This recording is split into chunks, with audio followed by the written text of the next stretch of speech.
दिनै जोंहा राइट्स दंमोन बेफोरखौ जोङो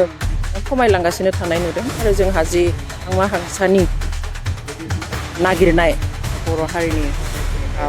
जारिमिनारि आरो सुबुङारि जि मोनथायनि थाखाय सिनायथिनि थाखाय जुजिनाय बेनि मोनसे गाबथानो जोङो बिथा मोननायखौबो बेखौ जों दिनै एसे खोमालांनो हमदों बिदि नुदों आरो बे रोखा नुजाजोब्बाय गासैबो बेवहाय जों बेखौ गाबथानो थाखाय जों आवगायबोदों जास्ट माने रैखाथि होनो थाखाय अल्टारनेटिभ पार्टि अफ बर'लेण्डआ जोनोम होनायनि दानसे उनाव जों दिनै क'क्राझारावहाय जोंनि हेड अफिसखौ बेखेवबाय बालागावआवहाय बिनि थाखाय जोबोद गोजोननाय मोन्दों जोंनि हानजानि जा फिरफिला बेखौबो जोङो दिनै गिबि खेबनि थाखाय बेयाव बिरहोनाय जाबाय ओमफ्राय गोबां रायजो राजानि मददजों जोंनि दिनैनि हाबाफारिया मोजाङैनो जाफुंगासिनो दासिम दा नैबे दिनै मावखुलि गोदान बेखेवनायजों लोगोसे गोबां जयनिं जानायखौ मावखुलि बेखेवनायजों लोगोसे जोंहा दिनै क'क्राझार डिस्ट्रिक्ट कमिटिबो दानाय जादों सोलिगासिनो जथुम्माया आरो बेजों लोगोसे जोबोद गोजोनथाव जे गुबुन गुबुन हानजानिफ्राय गुबुन गुबुन ब्लक प्राइमारिफोरनिफ्राय गोबां सुबुंफोर दिनै एपिबि हानजायाव लोगो लाफैदों जइन जाफैदों बेनि थाखाय जों गोजोननाय मोन्दों आरो बिथांमोनखौ साबायखर बावो बेबायदिनो गोबां जायगायावबो जोंखौ जायखिनिया दिनैसिम कन्टेक्ट खालामदों मेक्सिमाम जायगानिफ्राय जइन जानोनो एबा हाबनो थाखायनो कन्टेक्ट खालामगासिनो दङ खिन्थु जोङो सम होनो हायाखै जों स्ट्राक्चार बानायनायावहाय एसे बांसिन गोसो होगासिनो दङ जों लासै लासै दिनैनिफ्राय जागायजेनबाय जयनिं प्रग्रामखौ आरो बेबायदिनो जोङो लासै लासै आवगायलांबाय थानोसै रायजो राजाफोरनिफ्राय जों साननायनिख्रुइ माने बांसिन जोङो अनसायनाय मोननो हादों माने मानसिफ्रा जे नेनानैसो दङमोन बेबादि हामजानायखौ जों फोरमायनाय मोनदों बेवहाय जों गोजोननाय मोनदों जों मालाबा सानो जे जों माबादि आवगायलांनो खिन्थु जेब्ला रायजोनियाव थाङो बा जोङो गुबुन हाबाफारियाव गुबुन जायगायावहाय गुबुन सुबुं लोगो मोनब्लाबो बयखौबो जोङो हामजानाय फोरमायनाय मोनदों बेनिखाय जों गोजोनदों आरो गोबाङा बुङो जे बे गोबावसो जाबाय सिगाङावनो दानांगौमोन सिगाङावनो खालामनांगौमोन होननानै ओमफ्राय जोंहा गोजोननाय दङ अफकर्स NDFB बेसाव दानाय बे हानजानि बियो जों नैथि होननानैसो बुंनांगोन फर्मेलि 1996 एबा 1998 मायथाइयावनो NDFB PDF होननाय मोनसे हानजा दानानै होदोंमोन जायनिफ्राय गिबि खेबनि थाखाय सा 9 MLA आरो सासे MP हरनो हादोंमोन स' बेनि उनाव गोबाव सम गेप थाबाय दा जों आसा खालामो एक्स NDFBफ्रा जि लुबैनाय हास्थायनाय दङ हारिखौ सिबिनायखौ जों बेखौ गोथारै आवगायलांनो हागोन होननानै जोंहा फोथायनाय दङ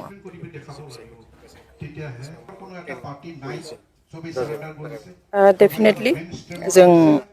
जि फैबाय थानाय BTC इलेक्सन जों बेवहाय जोंनिफ्रायबो बाहागो लागोन आरो राजखान्थि हान्जा हिसाबै जोङो डेम'क्रेटिक प्रसेसआव फुल्लि बाहागो लागोन बेबायदिनो बिसायख'थियावबो बाहागो लागोन दायो जोंहा स्ट्राक्चारा कमप्लिट जायाखै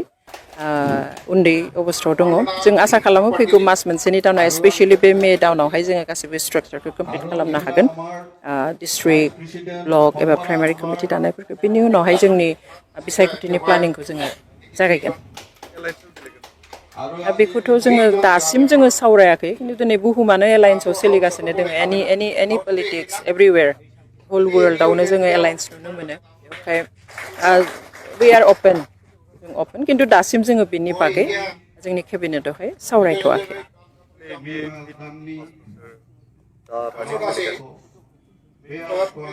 ओरैनो एडमिनिस्ट्रेसननि जिथु बेबस्था बेखौ नायोब्ला जों माने एसे उइक जालांनाय बादि नुदों प्लास जोंहा पलिटिकेल जेब्ला राइट्स दङमोन हिस्ट'रिकेल जेब्ला जिखिनि जोंहा राइट्स दंमोन बेफोरखौ जोङो खमायलांगासिनो थानाय नुदों आरो जोंहा जि हांमा हांसानि नागिरनाय बर' हारिनि जारिमिनारि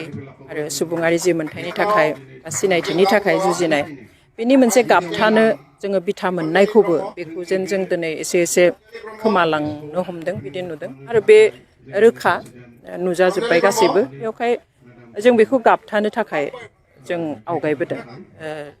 जास्ट माने रैखाथि होनो थाखाय थेंक इउ दिनैनि दिना जोंनि थाखाय मोनसे जारिमिनारि सान जानानै थागोन मानो होननानै बुङोब्ला दिनैनि सानाव जोङो अल्टारनेटिभ पार्टि अफ बर'लेण्डनि हेड अफिसखौ क'क्राझार जिल्लानि सिङाव थानाय बालागाव पार्ट 2 देबरगाव near by the India petrol pump बेयाव जोङो बेखेवनानै लानो हादों आरो बिनिखायनो बे मोनसे जारिमिन सान जानानै थागोन होननानै आं बुंदों जे फैबाय थानाय समाव नैबे अल्टारनेटिभ पार्टि अफ बड'लेण्डआ नैबे मावखुलियावनो थानानै बा बिनिफ्रायनो गासैबो स्ट्रेटेजि पलिसिफोरखौ बानायनानै जोङो रान आप खालामगोन आरो फैबाय थानाय समाव गोबां मानसिफ्रा दिनै जोंखौ नागिरनानै हाखा दावराव जानानै दङ बहा लोगो मोनगोन बहा ज' जानो मोनगोन आरो बोरै जाय माबायदि हाबाफारिनि गेजेरजों अल्टारनेटिभ पार्टि अफ बड'लेण्डआव जुगदान जानो मोनगोन बेबायदि गोबां मानसिफोरा हाफा मुवा जानानै दङ जोंखौ नागिरबायनानै दङ बेनिखायनो दिनै मोनसे मोजां रादाब जे क'क्राझार जिल्लानि सिङावनो जोङो हेड अफिसखौ दिनै बेखेवनानै लानो हाबाय आरो बावैसो समफोरनि उनावनो जोङो प्रत्येकटा जिल्लाफ्राव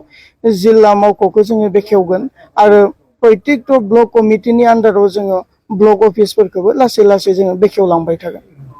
एपिबि राजखान्थि हान्जा दानाया 2 मास जालांबाय बे 2 मासाव नोंथांमोना मावख' गैयालाबानो बिटिआर हालामनि गोबां जायगायाव मेल मिटिं खुंनाय नुबोदों दा बेबायदियावहाय रायजो राजानि माबायदि रेसपन्स मोनो नोंथांमोना रायजो राजानि अनसायनाया दङ गोबां दिनै रायजो राजाया मोनसे बिकल्पखौ नागिरनानै दङमोन गोबां रायजो राजाफ्रा गिदिर मोनसे आखा लानानै गिदिर मोनसे थांखि लानानै बा गिदिर मोनसे बेक्तिगत भाबै आखा लानानै सोरबाया बिपिएफखौ सापर्ट खालामबोदोंमोन सोरबाया इउपिपिएलखौ सापर्ट खालामबोदोंमोन नाथाय थांनाय नैबे 22टा बोसोराव बे मोननै पलिटिकेल पार्टिनिफ्राय गोसो सिंनि जि मानसिफोरनि रायजो राजानि जि आखा आरो मिजिं आरो जि सिमां बे सिमांखौ जाफुंहोनो हायैनि थाखाय दिनै रायजो राजाफ्रा बिकल्प नागिरनानै दङमोन दिनै बेयावहा बारग' एनडिएफबिनि दैदेननायाव बावसोमनायाव जे थांनाय एप्रिल दाननि 2 तारिखआव जों अल्टारनेटिभ पार्टि अफ बड'लेण्डखौ दानानै होदों रायजोनि थाखाय दिनै बिनिखायनो रायजो राजाफ्रा लोब लोब फैदों आरो अनसायफैदों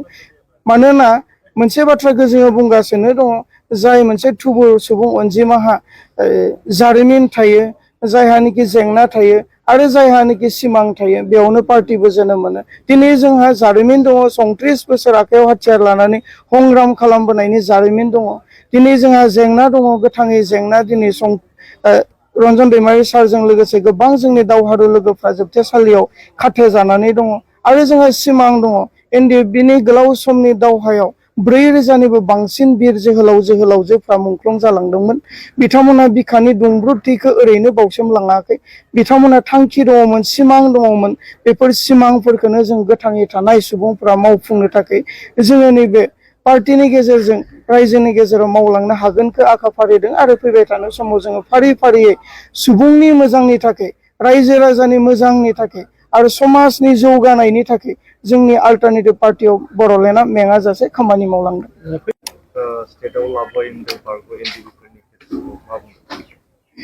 जोङो साबायखर बावो स्टेट गभर्नमेन्ट आरो सेन्ट्रेल गभर्नमेन्टखौ जोङो साबायखर बावो थांनाय बोसोरनिफ्रायनो बारग' एनडिएफबि खौसेथि आफाद थामहिनबा इउनाइटेड फराम अफ एक्स एनडिएफबिआ खुथारै नाजाबोदोंमोन आसाम स्टेटनि दैदेनगिरिफोर बा दिल्ली सेन्ट्रेल गभर्नमेन्टनि दैदेनगिरिफोर बिथांमोनजों जोङो जुगाजुगाव थानानै सावरायनायनि गेजेरजों बारग' एनडिएफबिआ बोरैजाय एनआइए केसखौ स्टेटआव लाबोनो हागोन जोङो नाजाबोदोंमोन बे जोंनि नाजानाया फिथाइ थायदों आरो फैबाय थानाय समाव जों एपिल खालामबावदों जे आसामाव जिहेतु एनआइएनि केसा सफैबाय दा प्रत्येकटा डिस्ट्रिक्ट कर्टआवनो बे केसखौ हरनांगौ होननानै जोङो दाबि खालामदों स्टेट गभर्नमेन्टनियाव जों आसा आरो मिजिं लाखिदों फैबाय थानाय समाव बेबो जाफुंगोन प्रत्येकटा डिस्ट्रिक्ट कर्टआवनो जोंनि एनडिएफबिफोरनि केसफोरा सफैजोबगोनखौ जों आखा फारि लाखिदों आरो बिनिखायनो जोंनि मावनाय आरो जोंनि दाबिखौ आसाम सरकार आरो भारत सरकारा नाजावनानै खामानि मावनायनि थाखाय बारग' एनडिएफबिनि जानानै आरो अल्टारनेटिभ पार्टि अफ बड'लेण्डनि जानानै गोसो गोरबोजों जोङो साबायखर बावहरो रन्जन दैमारिनि जिथु बिजिरनाया सोलिबाय थादों माबायदि थासारि दं रन्जन दैमारि सारनि बिजिरनाया दायो स्टप जानानै दङ सोलिबाय थायाखै थांनाय डिसेम्बर दाननि 18 तारिखआव लास्ट मोनसे बेल हियारिंखौ मोनदोंमोन सुप्रिम कर्टआव मोनसे नियम थायो जायखौ बेल हियारिं खालामो बेखौ 6 मान्थनि उनावसो आरो हियारिंआव लाबोफिननो हायो दिनै बिनिखायनो 6 मान्थ जायाखै जोंहा थांनाय डिसेम्बरनि 18 तारिखआवसो बेल हियारिंखौ मोनसे जोङो डेट मोनदोंमोन जों फेलियर जादों जों रिजेक्ट खालामजादों थेवब्लाबो जों जेननाय गैया फैबाय थानाय समाव 6 मान्थनि उनाव हयथ' सारनि केसखौ जों आरोबाव फाइलखौ खुलिनो हागोन सुप्रिम कर्टआव बियाबाव गेलेनो थाखाय थियारि नोंथांमोना जोंनिफ्रायथ' दासिमबो जोङो सेन्ट्रेल कमिटिखौ फुल प्लेजेड जोङो दानानै लानो हायाखै फैबाय थानाय समाव जेब्लानोखि जोङो सेन्ट्रेल कमिटिखौ फुल प्लेजेड दागोन अब्लानिया जोङो फैबाय थानाय काउन्सिल इलेक्सनाव माबायदियै बाहागो लागोन बेनि स्ट्रेटेजि पलिसिखौ जों बानायगोन आरो बिनि उनाव जोङो केन्डिडेटफोरखौ घोषणा खालामलांगोन फारि फारियै आसा फारि लाखिदों जोङो जे माब्रैबा जोङो मेजिक नाम्बार मोननानै सरकार दानो हागोन बेबायदिनो नोजोर बोनानै जोङो केन्डिडेटफोरखौ होलांगोन दिनै मोनसे पार्टिया बबेबा समस्थियाव केन्डिडेट होनाय नङा बेथ' जानोनो हाया जे फैबाय थानाय समाव जों बेफोरखौ माबायदियै केन्डिडेटफोरखौ फोसावनाय जायो आरो माबायदि स्ट्रेटेजि पलिसिफोरजों जोङो मावफुंलांनो हायो बेफोरखौ जोङो नोजोर बोनानै खामानि मावलांगोन आरो केन्डिडेटफोरखौ जों फोसावलांगोन आरो दिनै जोङो रायजो राजानि अनसायनायखौ ओरैबायदि मोन्दों नांगौनिबो बांसिन जोङो रायजो राजानि अनसायनायखौ मोन्दों जोंहा दिनै थाखा फैसा गैया जानो हागौ नाथाय रायजोआनो जोंनि सम्पति जानानै ओंखारदों रायजोआ जोंखौ सहाय खालामदों आरो रायजोनि सहायजोंनो जोङो फैबाय थानाय समाव अल्टारनेटिभ पार्टि अफ बड'लेण्डआ गोथार सिमांखौ लानानै सरकार दागोन